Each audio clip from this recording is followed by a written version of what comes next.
brought to you by V-Guard.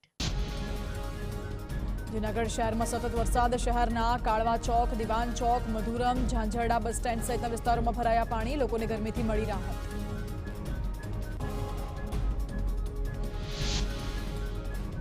સાબરકાંઠાના હિંમતનગર અને આસપાસના વિસ્તારોમાં વરસાદી માહોલ. બપોર બાદ અનેક વિસ્તારોમાં ધીમી ધારે વરસાદનું આગમન.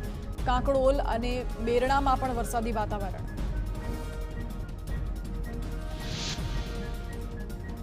અમરેલીના ગ્રામ્ય વિસ્તારોમાં મેઘરાજાની મહેર. વાવડી, શેલ, ખંભાળિયા, કરેણ, ધારગણી ગામોમાં વરસ્યો શ્રીકાર વરસાદ. વાવડી ગામની સ્થાનિક નદીમાં પાણીની આવક.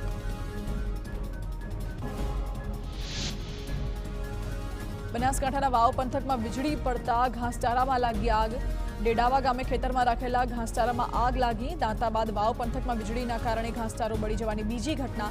આગમાં ઘાસચારો બળીને ખાખ. ખેડૂતને આર્થિક નુકસાન.